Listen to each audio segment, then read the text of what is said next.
Hello and welcome to this presentation of the pageant for the inauguration of the new Lord Mayor on the 29th of October 1591. This time it's a member of the London Salters Company, the Right Honourable William Webb. The device of the pageant, given the fancy title of Descensus Astraea, or The Descent of Astraea, was written by George Peele. George also wrote the earliest extant Lord Mayor show in 1585 and probably several in between. 1585 we have previously covered, as we have also the previous year's show from 1590. Have a gander up the podcast feed. 1590 actually is quite helpful for this one, but doesn't matter. Unlike the show of 1585, where we had a wealth of material from eyewitnesses and the text, here all we have is the text itself, and there isn't a lot of it. Similarly, the recordings have been pulled together roughly as part of other recording sessions, so there is a certain discontinuity of voices. However, I hope we give an idea of the sense of the text and the occasion that has come down to us. After the text itself, there is a recording of our initial exploring session with Professor Tracey Hill, our regular city chronologer. This exploring session was recorded with the 1585 and 90 pageants and is available as a long player on our YouTube channel, links in the show description. So, it is the 29th of October 1591. The new Lord Mayor is about to be officially sworn in. In the morning, the livery companies and other official-type people gather at the Guildhall in London. William Webb is led by this procession south to the Thames, down to Three Cranes, where he is met in this pageant by a sea nymph, who makes a speech, before he gets on a barge to be taken to Westminster to be sworn in. There might have been more of a water show at the side of the Thames there with this nymph, but we have no official data to work from. The nymph does talk about London. It could just be gesturing out to the city itself, or there could be a pageant literally depicting the city itself, which is part of the display. We have had depictions of London itself in other Lord Mayor shows, but we don't actually know. Music would be playing, cannons firing, and a small flotilla of boats would leave with him on his journey.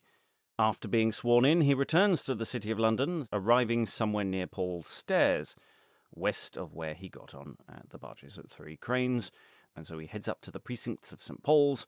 From there is the long road of Cheapside, the widest street in the city, which he will process along to reach the Guildhall. Again, one big, long circle. Somewhere along Cheapside, the following performance occurred, and the pageant centres on Astraea, a nymph, daughter of Jove, also known as other things like Justice, Pandora, Zabetta, and most pertinently for here, Liza. For Astraea is a very common sobriquet for the Queen, Elizabeth, in the literature of the time. So Elizabeth was sent to the earth to deliver the English from peril, sent by God, primarily against the Spanish, who only a few years earlier were vanquished. She encounters various virtues who help project her power and protect a fountain, which is symbolic here of England and its great abundance, and probably the Thames. And they suppress the bad characters of superstition and ignorance, who are a friar and a priest, who would harm the country and literally kill the Queen. And we are only a few years after the Spanish Armada, so this isn't quite paranoia. The commentary that I have supplied is mostly inferred and in some places possibly inaccurate, and only presented here to try and explicate the text as it comes to us.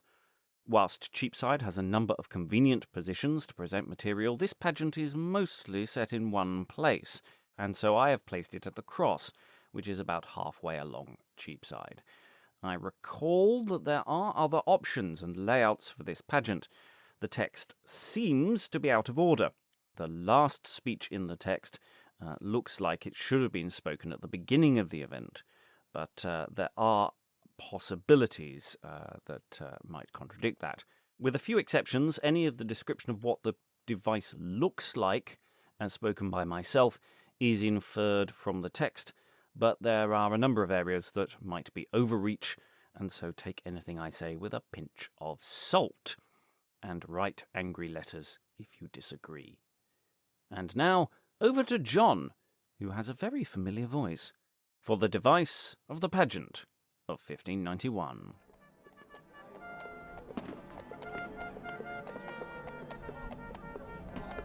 Hello and welcome to this special live broadcast of the Lord Mayor's Show of the year of our Lord 1591.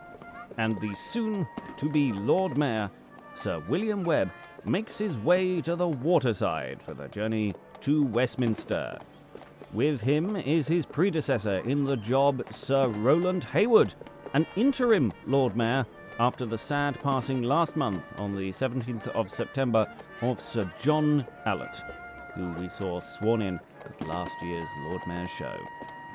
Sir Rowland Haywood is a safe pair of hands who was previously Lord Mayor in 1570 and will hand over to the new Lord Mayor this morning.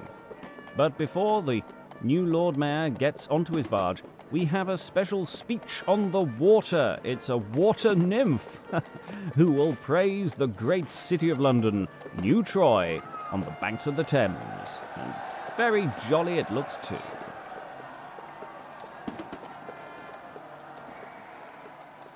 List, gentle lords, and bubbling stream be still, and whistling winds your angry murmur cease.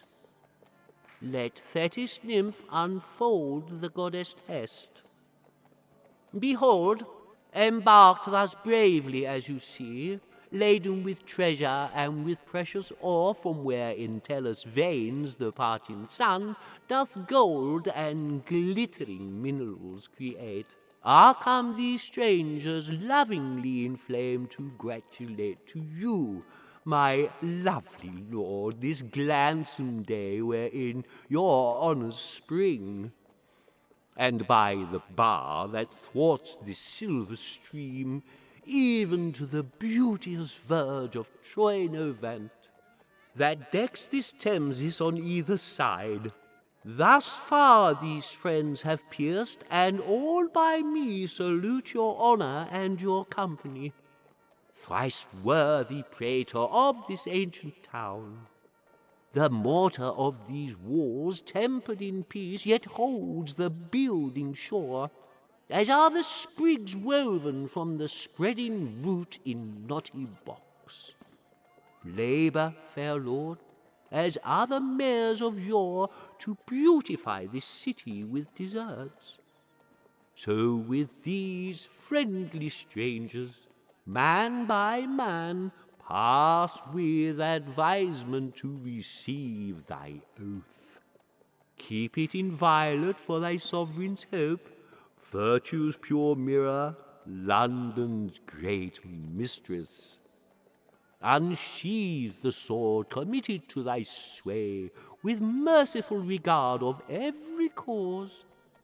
So, go in peace, happy by sea and land, guided by grace and heaven's immortal hand. And on cue the cannons roar as the Lord Mayor and the procession of barges make their way to Westminster. The nymph reminding the Lord Mayor that the oath he's to take at Westminster must be kept inviolate. And while the Lord Mayor goes to take his oath, here's a word from our sponsor, the Queen's Men, official players to Our Majesty, Queen Elizabeth. Yet death, sweet death, my latest friend, hath sworn to make a bargain for my lasting fame. And this very day, I hope with this lame hand of mine to rake out that hateful heart of Richmond, and when I have it, to eat it, panting hot with salt, and drink his blood lukewarm, though I be sure 'twill poison me. Sirs, you that be resolute, follow me. The rest, go hang yourselves. Richard III, valiantly minded, but tyrannous in authority.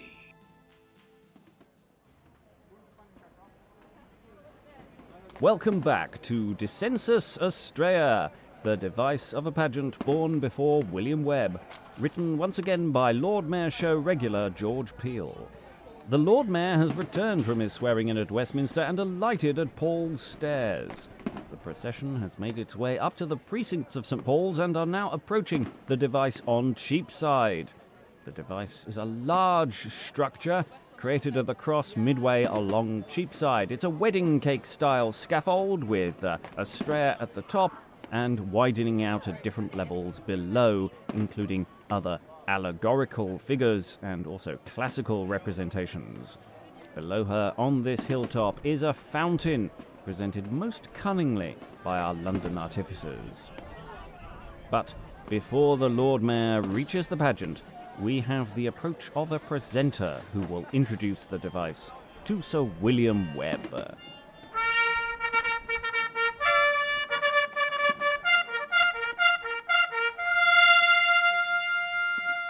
See, lovely lords, and you, my lord, behold how time hath turned his restless wheel about, and made the silver moon and heaven's bright eye gallop the zodiac and end the year, whose revolution now begets anew the days that have created and confirmed a worthy governor for London's good to underbear.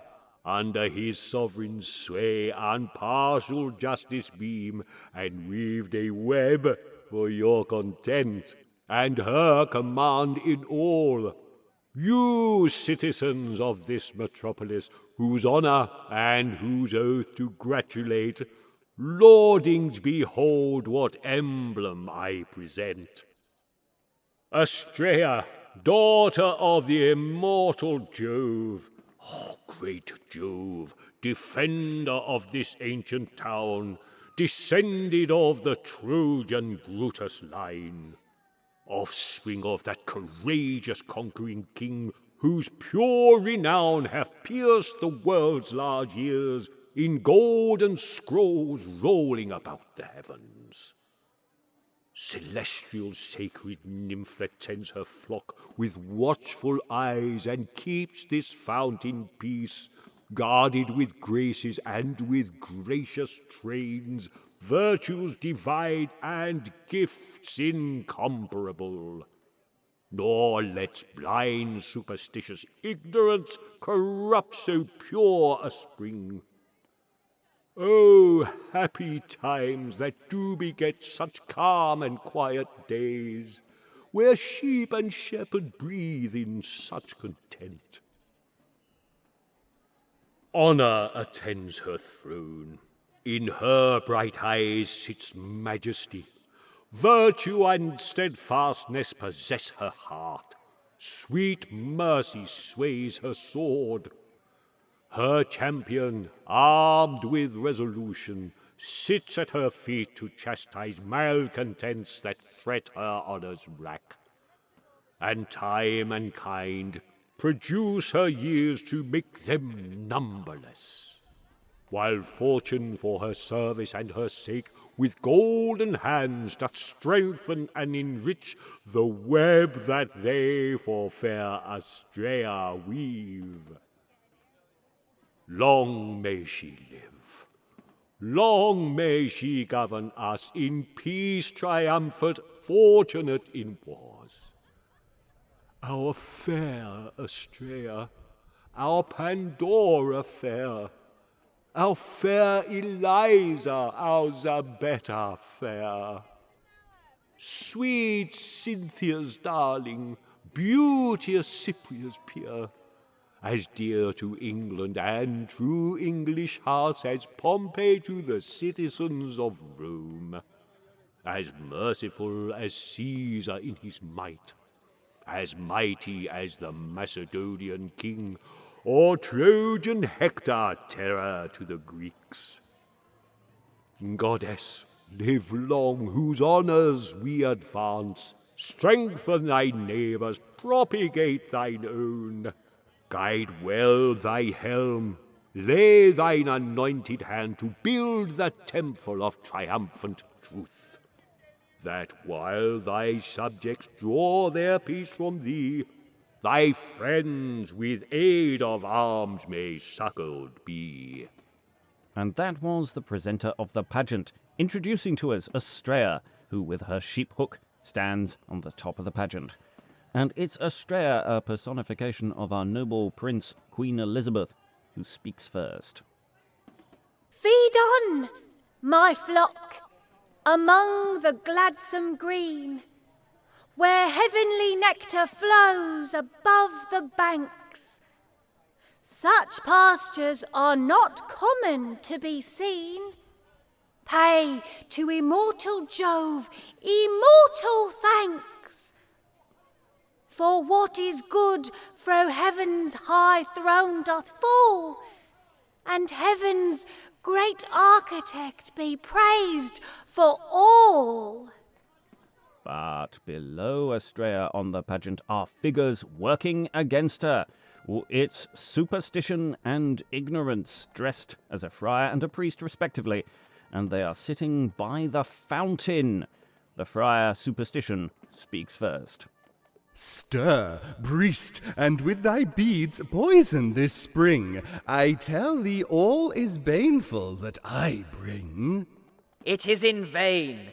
Her eye keeps me in awe, whose heart is purely fixed on the law, the holy law, and bootless we contend, while this chaste nymph, this fountain, doth defend. The fountain at the heart of the pageant is protected from superstition and ignorance by our nymph Astraea, who champions various muses in this her land. Euphrosyne, Agalia, and Thalia speak next. Whilom when Saturn's golden reign did cease, and iron age had kindled cruel wars, envy in wrath perturbing common peace, engendering cankered hate and bloody jars. Lo, then Olympus' king, the thundering Jove, wrought hence this gracious nymph, Astraea fair. Now once again he sends her from above, descended through the sweet transparent air. And here she sits in beauty fresh and sheen, shadowing the person of a peerless queen. A peerless queen, a royal princely dame, enrolled in register of eternal fame. The Graces throw their balm about her sacred head, whose government her realm's true happiness hath bred. And now a selection of allegorical figures speak about how Astraea defends our land from Catholic Spain. From the forces of ignorance and superstition. Charity, hope, faith, and honour speak.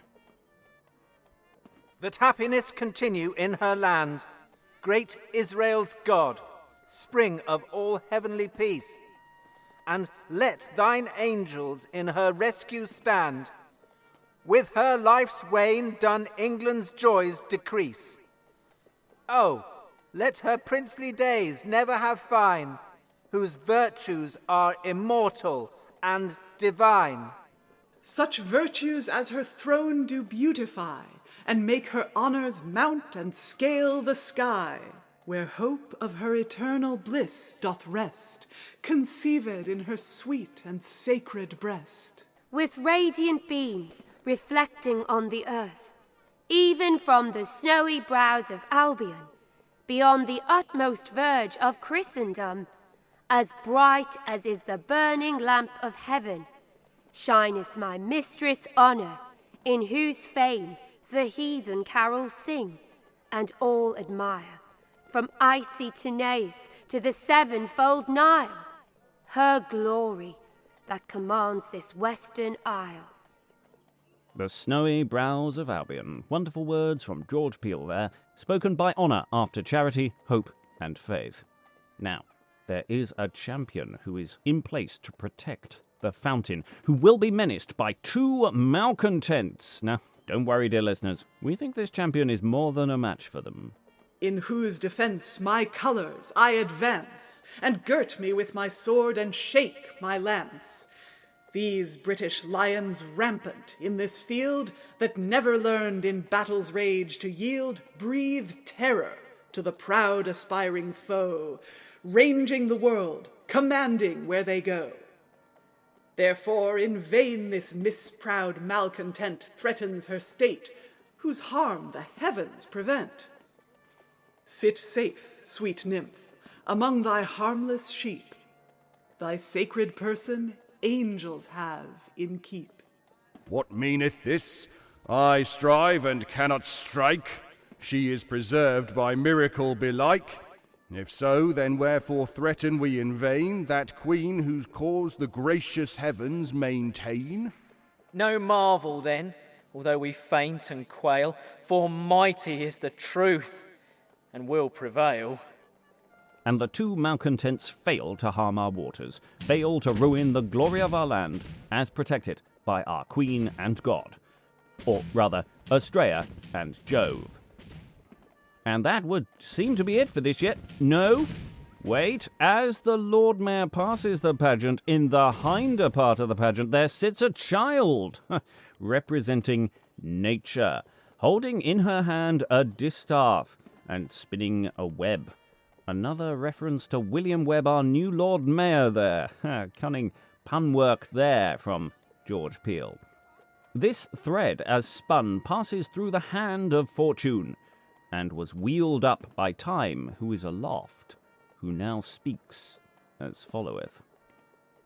Thus, while my wheel with ever-turning gyres at heaven's high hest serves earthly men's desires, I wind the web that kind so well begins, while fortune doth enrich what nature spins.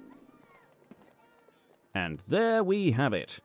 Time and fortune, with nature there, spinning a web for our new Lord Mayor, William Webb, as he passes on now to the Guildhall, where he will feast and hold open house. And that's it from this live broadcast of the 1591 Lord Mayor Show, Descensus Astraea, by George Peele. Join us again next year on the 29th of October as we celebrate another Lord Mayor Show. I've been mine host, John, and it's an amen from me. Amen.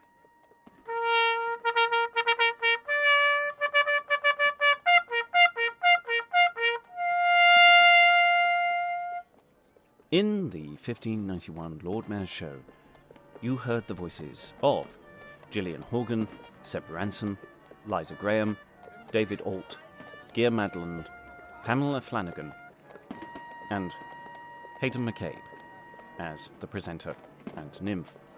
Trumpet work was by Matt Byam. 1591 was hosted and produced by myself, Robert Crighton. And now over to our initial exploring session for more expert opinion about how this show was structured, with regular city chronologer Professor Tracey Hill, Gregory Musson, Alex Scott Fairley, and Liza Graham. And of course, me. Okay, let's nip ahead. It's the next year. So, we get to compare one pageant to another. It's 1591. Descensus Astraea. Help on the pronunciation later. And this is a device of a pageant born before M. William Webb, Mayor William Webb. Just spoiler alert, there may be some web puns coming up. What do we know about William Webb? Not an awful lot. He was a sorter, which was the same company as Peele and his father. So there's a kind of connection there. He's just a bog standard city oligarch, really. I don't think there's anything particularly interesting to say about him, as far as I'm aware, anyway. Sorry, Mr. Webb. But his name's good for pageantry, obviously. Right. Well, let's go to who's presumably still an adult opening the show. The presenter, Liza. Will you be our presenter, please? See, lovely lords, and you, my lord, behold how time hath turned his restless wheel about, and made the silver moon and heaven's bright eye gallop the zodiac and end the year, whose revolution now begets anew the days that have created and confirmed a worthy governor. For London's good to underbear under his sovereign's sway unpartial justice been, and weaved a web For your content and her command in all, you citizens of this metropolis, whose honour and whose oath to gratulate, lordings, behold what emblem I present. Astraea, daughter of the immortal Jove, great Jove, defender of this ancient town, descended of the Trojan Brutus line, offspring of that courageous, conquering king, whose pure renown hath pierced the world's large ears, in golden scrolls rolling about the heavens. Celestial sacred nymph that tends her flock with watchful eyes and keeps this fount in peace. Guarded with graces and with gracious trains, virtues divine and gifts incomparable, nor lets blind superstitious ignorance corrupt so pure a spring. O happy times, that do beget such calm and quiet days, where sheep and shepherd breathe in such content. Honour attends her throne, in her bright eyes sits majesty, virtue and steadfastness possess her heart, sweet mercy sways her sword. Her champion, armed with resolution, sits at her feet to chastise malcontents that threat her honour's rack, and time and kind produce her years to make them numberless, while fortune for her service and her sake with golden hands doth strengthen and enrich the web that they for fair Astraea weave. How long may she live, long may she govern us, in peace triumphant, fortunate in wars, our fair Astraea, our Pandora fair, our fair Liza, our Zabetta fair, sweet Cynthia's darling, beauteous Cypria's peer, as dear to England and true English hearts as Pompey to the citizens of Rome, as merciful as Caesar in his might, as mighty as the Macedonian king or Trojan Hector, terror to the Greeks. Goddess, live long, whose honours we advance, strengthen thy neighbours, propagate thine own, guide well thy helm, lay thy anointed hand, to build the temple of triumphant truth, that while thy subjects draw thy peace from thee, thy friends, with aid of arms, may succoured be. Yes, there's a bit more of a narrative thrust to this one. I think we should point out this is going somewhere, which is all going to tie in with other stuff. Always nice when they throw in a Trojan Brutus. Always like to hear back to our mythic past. It's all history.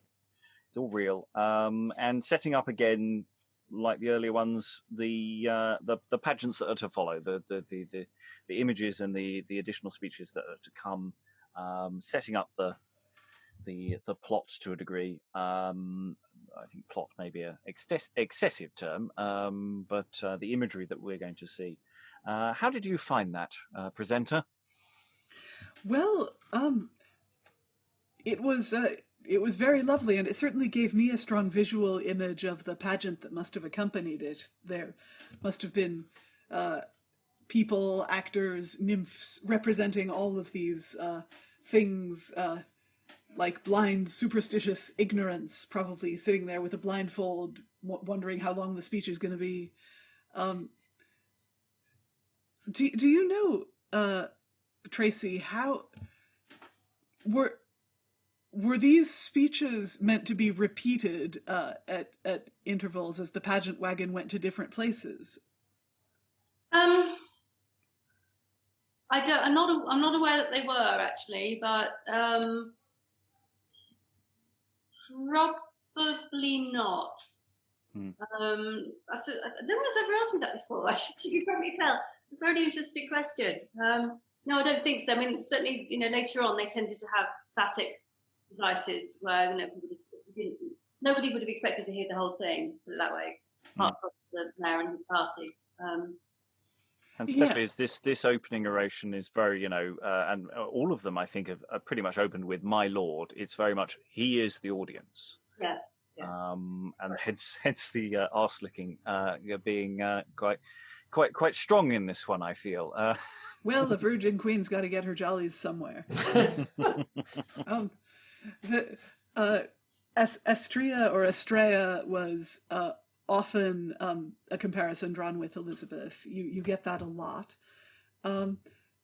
I've certainly heard her referred to as Eliza quite a bit, but never as Zabeta or Zabeta, from the second half of the name Elizabeth, of course. But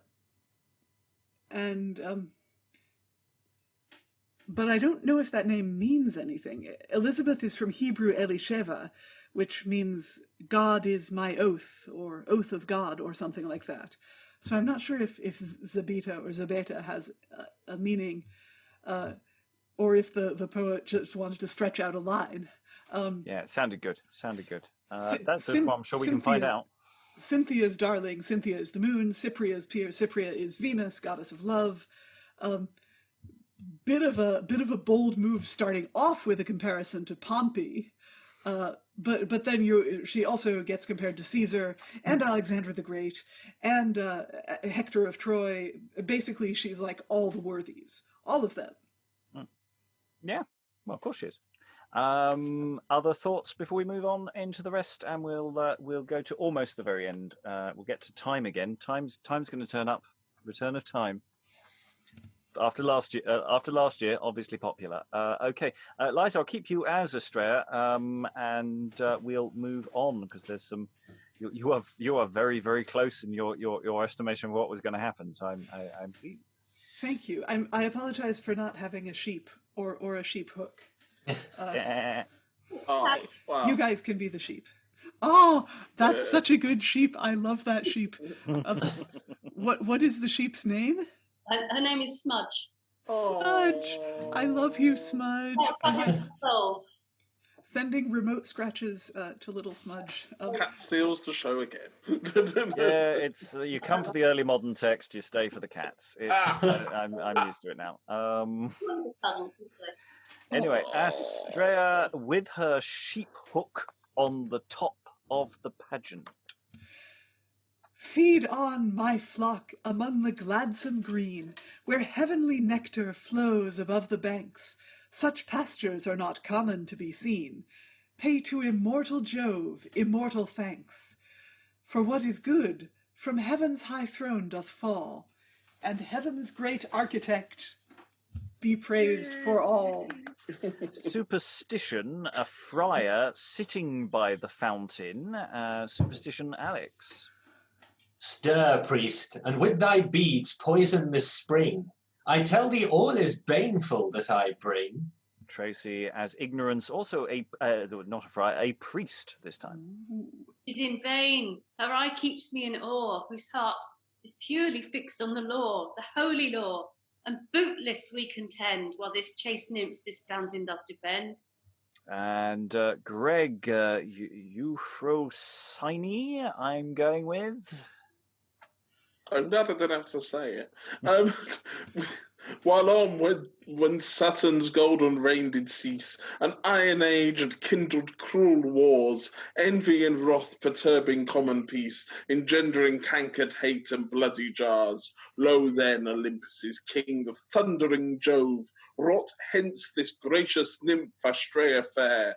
Now once again he sends her from above, descended through the sweet transparent air, and here she sits in beauty fresh and sheen, shadowing the person of a peerless queen.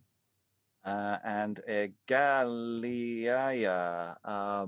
Liza.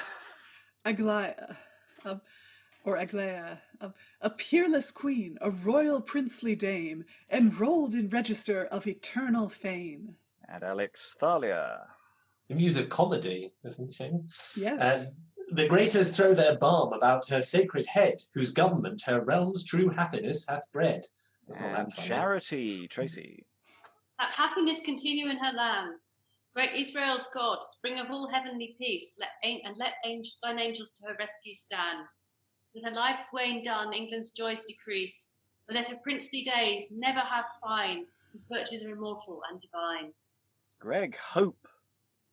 Such virtues as her throne do beautify, and make her honours mount and scale the sky. And I will read Faith, where hope of her eternal bliss doth rest, conceived in her sweet and sacred breast. Liza, Honour. With radiant beams reflecting on the earth, even from the snowy brows of Albion, beyond the utmost verge of Christendom, as bright as is the burning lamp of heaven, shineth my mistress Honour, in whose fame the heathen carols sing and all admire, from icy Tanais to the sevenfold Nile, her glory that commands this western isle. And Alex, you are champion. In whose defence my colours I advance, and girt me with my sword and shake my lance. These British lions rampant in this field, that never learned in battle's rage to yield, breathe terror to the proud aspiring foe, ranging the world, commanding where they go. Therefore in vain this misproud malcontent threatens her state, whose harms the heavens prevent. Sit safe, sweet nymph, among thy harmless sheep, thy sacred person angels have in keep. And Tracy, first malcontent. What meaneth this? I strike and cannot strike. She is preserved by miracle belike. If so, then wherefore threaten we in vain that queen whose cause the gracious heavens maintain? Greg, second malcontent. No marvel then, although we faint and quail, for mighty is the truth and will prevail. In the hinder part of the pageant did sit a child representing nature, holding in her hand a distaff and spinning a web, which passed through the hand of fortune and was wheeled up by time, who spake as followeth, Liza. Thus, while my wheel with ever-turning gyres at heaven's high hest serves earthly men's desires, I wind the web that kind so well begins, while fortune doth enrich what nature spins. And we'll just pause there before we go into the final speech that we have here. It's a good narrative of, Astraea's guarding the fountain, guarding the safe space, superstition, ignorance. Various people want to get at it. Other people saying, no, it's going to be great. It's got a nice dynamism to it as something that you can follow really quite straightforwardly, but it's got bits in it. It's interesting. I don't know if he's repeating this here or somewhere else, but we've got at least one Peele line that's from somewhere else. Snowy Brows of Albion, I recognise that well, Hunting of Cupid. And I wonder about Gladsome Green, that rings a bell from somewhere else as well. That might be more prevail as well. Mighty is the truth and will prevail as well. That crops up in one of the plays. Yeah. So, is he recycling it for the pageants, or is he... Popular lines. Snowy Brows of Albion is something that for some reason has been stuck in my head for days, before I even noticed it was here. So I like that. So thoughts? Yeah, it's interesting what you were saying. It's shifted again to something that has a bit more narrative content to it, although it's a really interesting sort of like linear narrative, like, because obviously the characters don't really interact or repeat. It's like they're just a little chain of characters who all have a relationship to the next one on, which is quite pleasing. It's sort of weird that there's faith, hope and charity, but then we get sort of one of the muses thrown in, and then Euphrosyne, who I think was a grace as well as being a oh no, I'm wrong, sorry. According to Hesiod, Euphrosyne and her sisters Thalia and Aglaia were daughters of Zeus and the Oceania and Eurydice, so I'm wrong. He is entirely right to include the three of those. I take it back. I withdraw it. You were maligning Peele. But you're absolutely right. Thalia was also the name of the muse of comedy, so you were right. Yes, she's not very funny there, so she's having an off day if she's supposed to be a muse of comedy. It's all in the delivery. Yeah. So yeah, spinning of a literal web for the thing for web. They're subtle. I love it. It's nice as well in this one that there's, like in the first one, they didn't seem, everything was kind of milk and honey in the first one. And then in the second one, there was that sort of ambition character who sort of cackled in a corner but then did nothing. Whereas in this, there do seem to be, even though they're sort of staved off, like Tracy was saying earlier, more threats. There's the malcontents and the kind of poisonous well, and the kind of something outside is threatening to come in. which I didn't really get in the first one. Yeah, you get this foreign friars. You know, you expect them to be probably at this point Spanish. He's poisoning the spring with his beads. That's like how anti-Catholic we're getting. Yeah. Okay, we've got one tiny little bit left to go, which the question of placement here is interesting because it looks to me, I think we've had this discussion before, Tracy. I don't know if you agree with me. I suspect you don't. But it says, a speech on the water delivered in the morning at my Lord Mayor's going to Westminster. So though we've read this last, it looks to me like this actually should live at the beginning. But that it just got printed here because it was separate. So this is another speech, possibly, from an entirely separate part of the day. Answers on a postcard debate at the end. Greg, I think it's your turn to do a horribly long speech. There you go. List, gentle lords, and bubbling stream be still, and whistling winds your angry murmur cease. Let Thetis' nymph unfold the goddess's hest. Behold, embarked thus bravely as you see, laden with treasure and with precious ore, for where in Tellus' veins the parching sun doth gold and glittering minerals create, are come these strangers lovingly inflamed, to gratulate to you, my lovely lord, this gladsome day wherein your honours spring. And by the bar that thwarts this silver stream, even to the beauteous verge of Troy Noyant, that decks this Thamesis on either side, thus far these friends have pierced, and all by me salute your honour and your company. Thrice worthy praetor of this ancient town.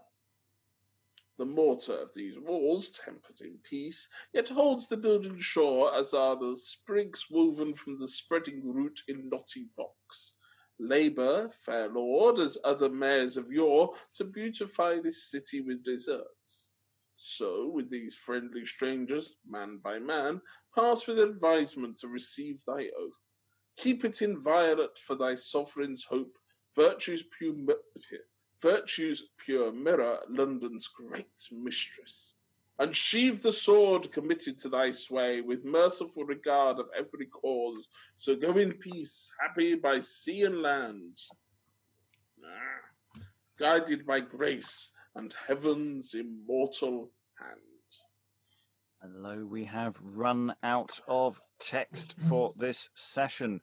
I quite like the list to the bubbling stream and whistling winds your angry murmur cease. After a curry, that is a thought that I'm sure we have all had.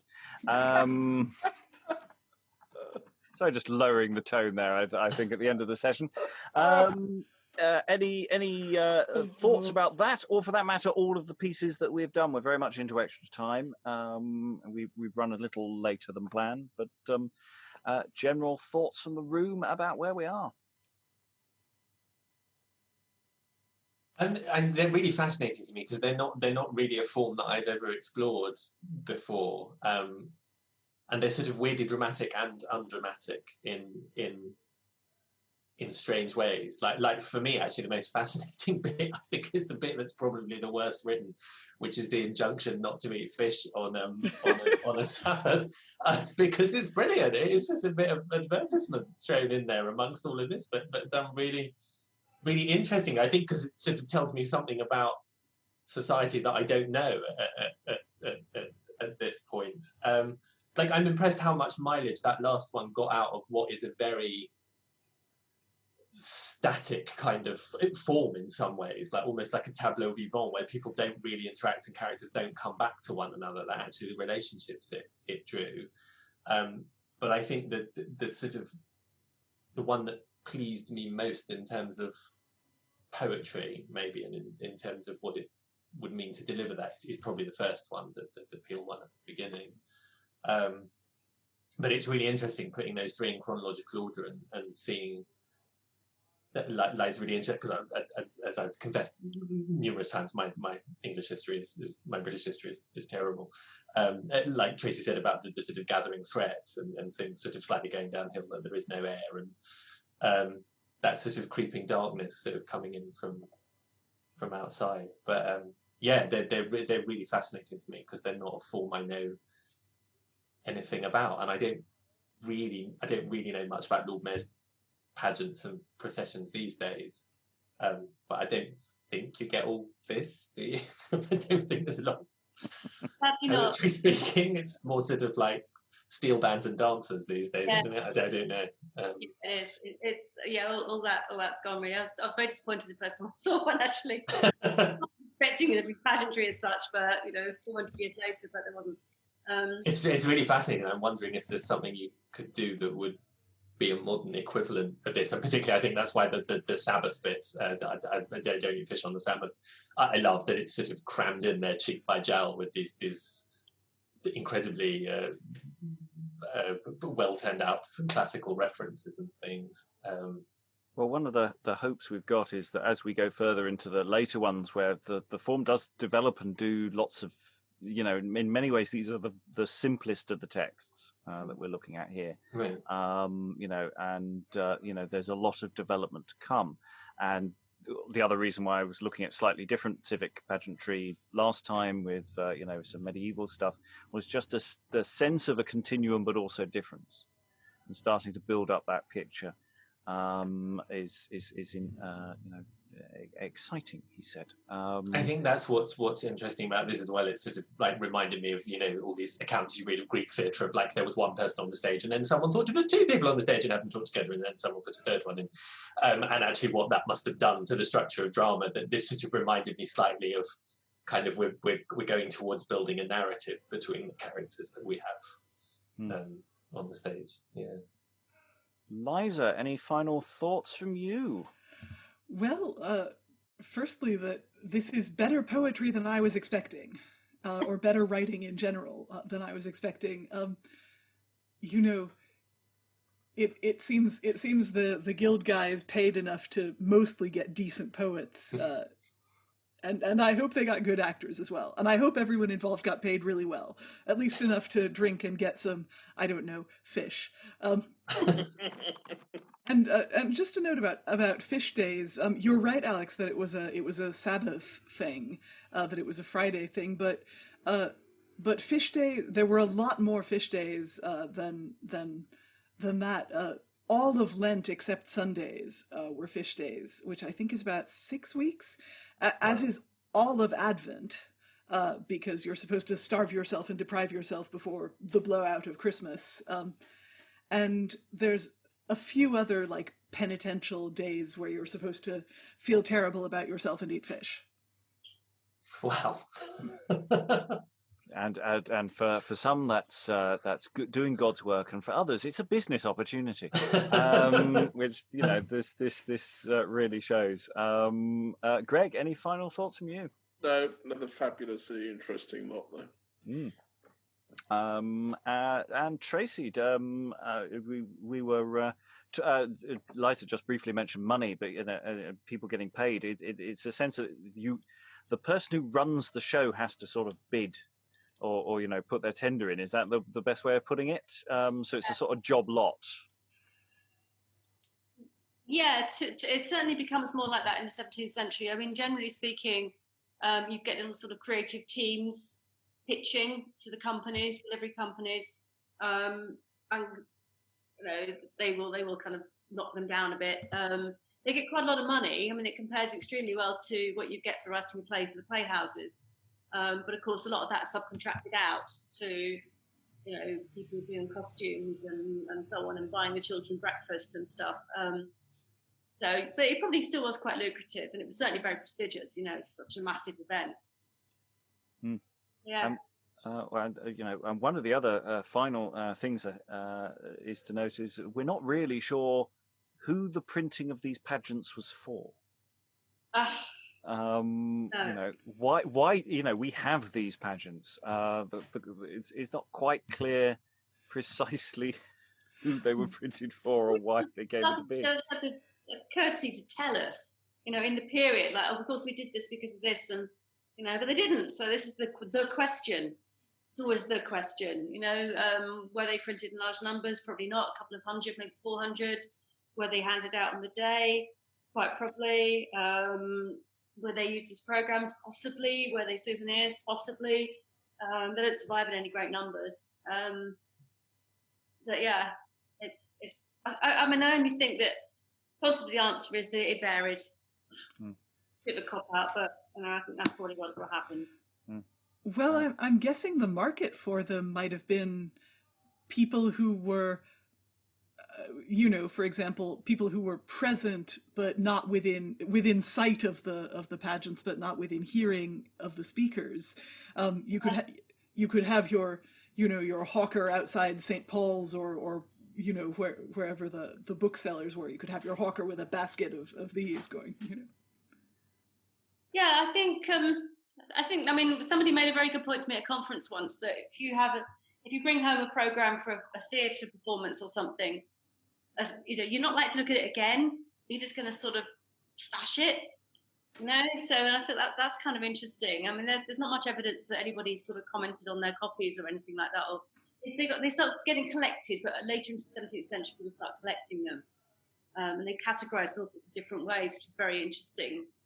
Clearly, but people did regard them as being A, political, even if it's only very low scale political, and also B, dramatic.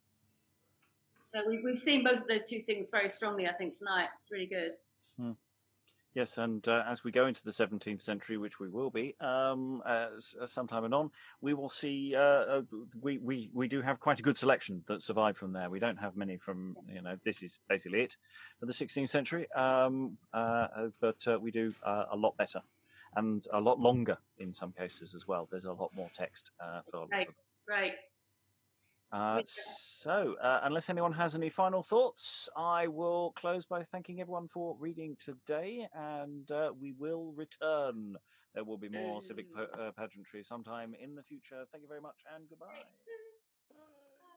And many thanks to Gregory Musson, Alex Scott Fairley, Liza Graham, and Professor Tracey Hill for their reading and discussion of those texts.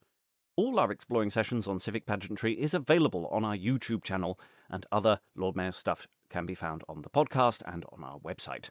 Links are all in the show description.